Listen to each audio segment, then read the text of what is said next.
Yo, what up? This is D Knight, and you're listening to the Pardon the Interaction podcast.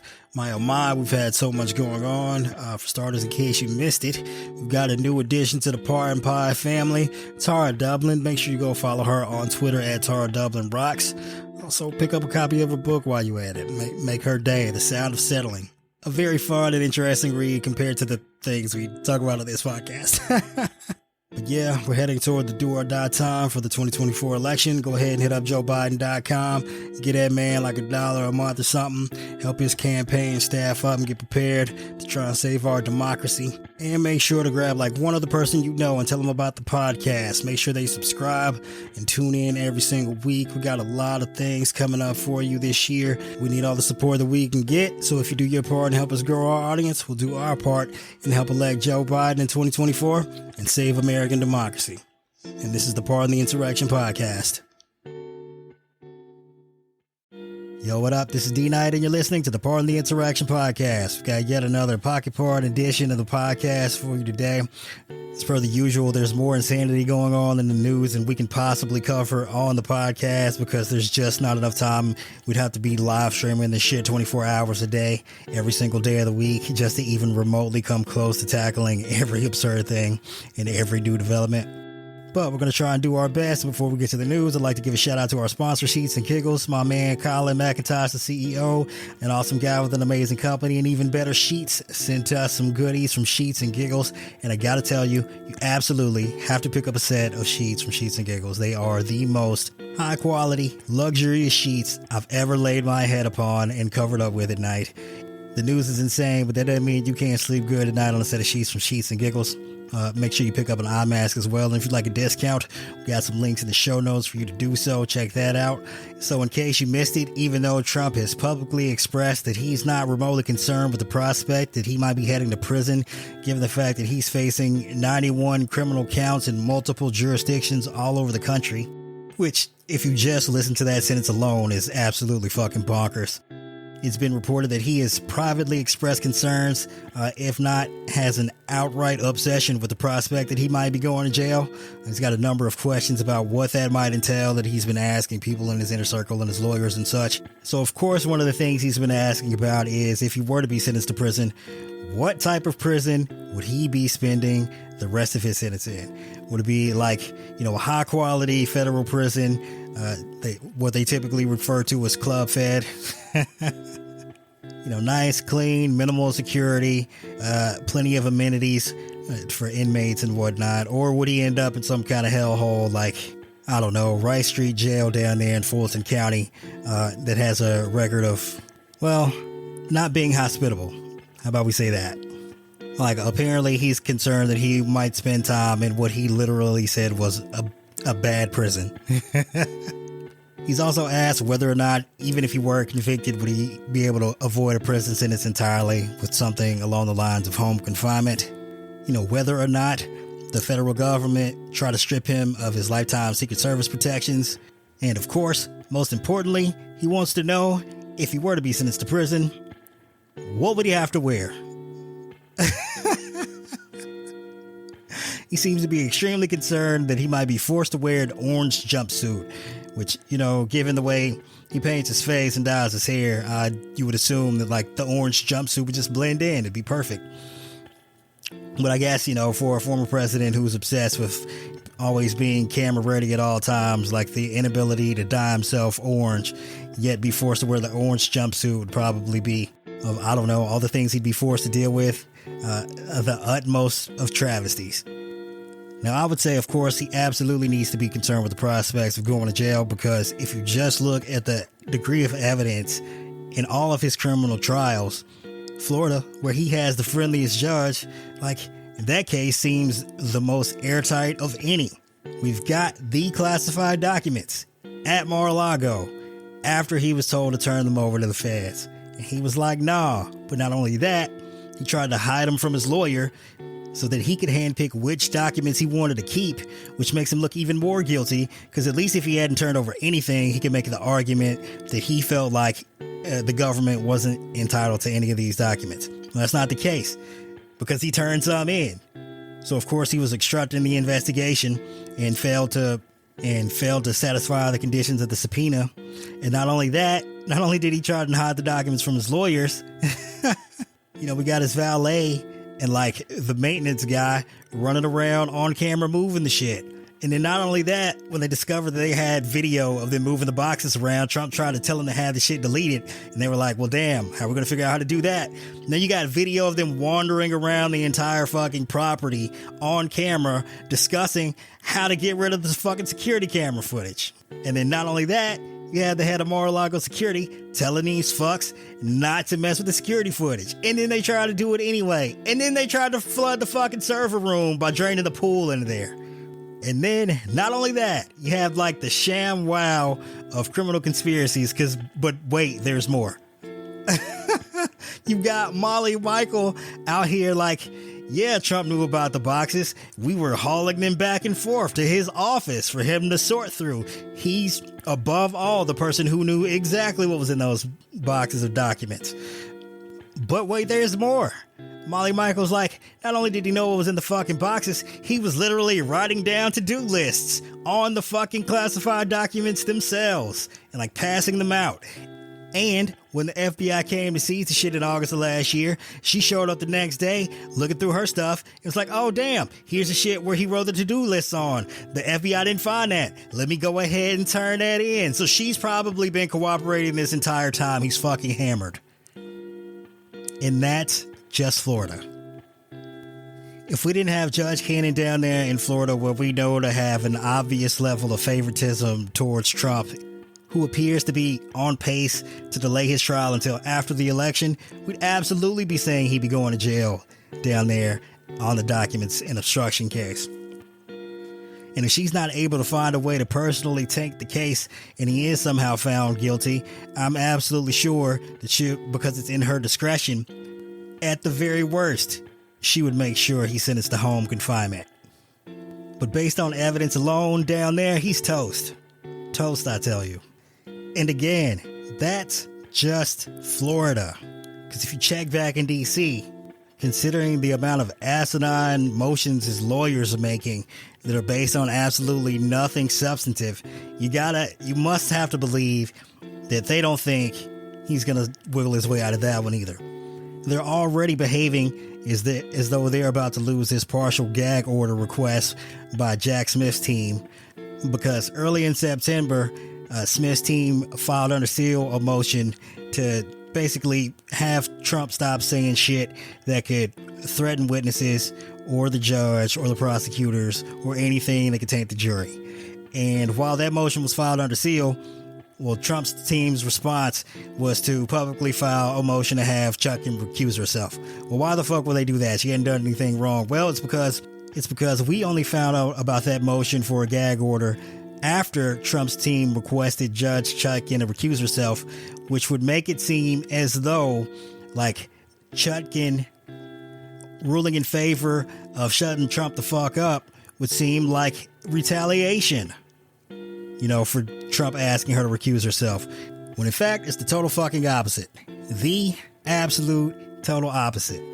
And Trump's team is requesting that she recuse herself because of an apparent and obvious bias, because of statements she made in other DC cases where the defendants, after being found guilty and, requests for lenient sentencing, were bringing up the fact that, why should they have to serve extremely long prison sentences when they were there on Trump's orders?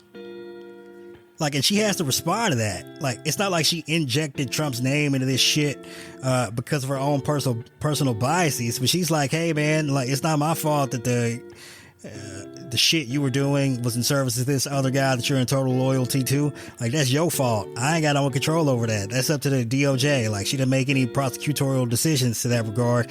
And Trump's like, well, even though she didn't say my name, she was referring to me. So he's got his lawyers out here basically admitting that they believe that he's at fault for January 6th. And trying to make it seem as though Chutkan is being biased here because of her previous comments, even though she never mentions him by name and never interjects him on her own, but only in passing in response to individuals who were convicted who were trying to point the finger at Trump. Yeah. And even still, this motion to get Chutkin to recuse herself, it was never going to work. They're not actually trying to get her off the bench.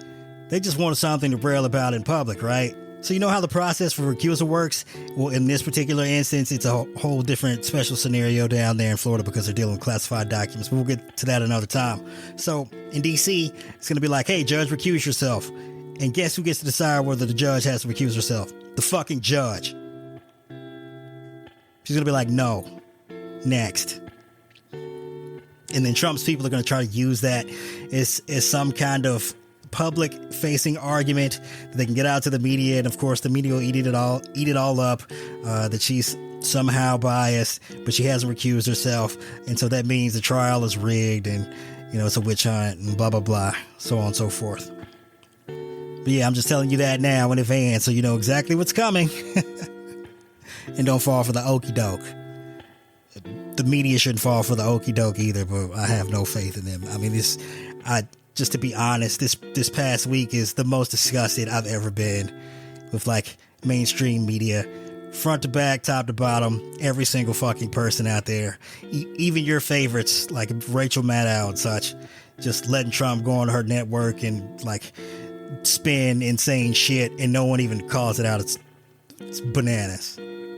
The fuck.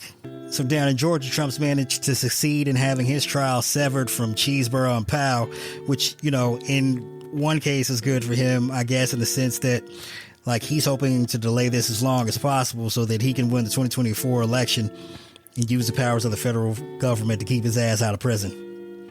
So Cheeseboro and Powell will be going on trial first, likely as soon as the end of October. And, you know, a number of the talking heads and podcasters and media figures out there have been pondering whether or not it's a good thing for Trump's criminal defense to get an opportunity to see other people go on trial first and see the evidence so they can prepare a defense and blah, blah, blah, so on and so forth. Does this put Fani Willis in Georgia at a disadvantage? The answer is no. You know, having separate trials for multiple related criminal defendants as part of a conspiracy is the norm depending on the size of the conspiracy. So this isn't like out of left field or anything, the possibility that they were going to have to hold multiple trials. And there are pros and cons, but the sword cuts both ways. Like, yeah, Trump's people will get a preview of the evidence, so they might have time to prepare some kind of specific defense to whatever evidence is presented at trial for Cheeseboro and Powell. But on the flip side, we get to see all the evidence against Trump, and there's no one there to fucking rebut it. All this shit will be on TV. She's just going to hammer Trump with all the criminal behavior and criminal activity and he engaged in, as well as the others around him. And Trump's lawyers won't be at the trial to defend him in any fucking way. And in fact, Cheeseboro and Powell's lawyers might decide to point the finger at Trump as well and say it was all him. He did it. Yeah, you got him, guys. But we didn't have anything to do with this. We were just like giving him advice. It's not our fault that he didn't follow our legal recommendations and went off on this fucking criminal crime spree. Willis is going to have the opportunity to bury his ass, and no one's going to rebut any of the facts that she presents in court. And there's going to be months and months between this trial and the opportunity for him to go to trial and defend himself in court. So I'm going to bet that this is a net negative for Trump, politically and legally. And like the other thing is, Willis doesn't have to present every single piece of evidence against Trump at the trial of Cheeseboro and Powell. So she can save certain legal arguments that she might only want to make when Trump himself is directly on trial, and Trump's defense counsel won't have the opportunity to see that evidence presented in advance. And even though they'll have the time to prepare what they might consider an adequate legal defense, they still won't be getting that preview, right? So the evidence will be turned over in discovery, sure, but you don't know what arguments the prosecutors are going to make until they make them. And it's also possible that if Powell and Cheeseboro are convicted, like a number of Trump's co-conspirators might see that trial months in advance and decide that they want to plead guilty and fucking cooperate and hopefully try and finagle their way out of going to prison. which means fingering Trump, which means bad news for Trump and Trump Defense Counsel. So it could all go fucking wrong for him, like not having the opportunity to be the first up in presenting his defense by going to trial as early as possible. And if you just think about it from like a practical perspective, like let's say you're Trump and you absolutely know you're not guilty of any crimes whatsoever, and you've got like clear and convincing evidence to support that fact. Wouldn't you want to get to court as early as possible so you can put on your defense and then be found not guilty, and then you can go on national TV and declare yourself completely and totally exonerated? Isn't that what you would want to do? It's like the same thing with the Mueller report. Like in that case, you had Bill Barr able to put the spin on it. But like if he was completely and totally exonerated, why did it take him a fucking month to put the report out? You see what I'm saying here? See what I'm saying? Dude sitting around here talking about how this is just an attempt to interfere with the 2024 presidential election. Well, bro, you could drop out. Like, you don't have to run for office. You could be like, damn, I'm facing all these criminal counts. Maybe I should just give up campaigning and focus on my criminal defense. You know, or you could try and take things to trial as fast as possible and thereby avoid a conflict with your campaign by getting the trial out of the way. If you're so innocent, prove it in court. Prove it in court. That's a possibility. You could do it. It's an option. It's there on the table. But of course, if anything, it's obvious. It's the fact that he's using the 2024 election to interfere with his criminal trials. So with all that said, back to what Trump was pondering earlier. Is he going to go to jail? Well, he's absolutely fucking right to be worried. We'll just say that. And I hope the endless fear of going to prison is keeping him up at night. He better pick up a set of sheets from Sheets and Giggles so he can get some fucking sleep. Do something. Get him a eucalyptus pillow. Whatever Colin got on sale. Do I think Trump's going to jail? Well, if he's convicted in D.C., I'm going to go almost certainly for a couple of reasons. You know, to address one of the concerns people have been having about, you know, Trump going to jail is like, well, he's got Secret Service protection. What about the Secret Service? Well, what do you think's easier? Locking Trump up in a secure facility and having a couple of Secret Service agents monitor his cell 24 hours a day?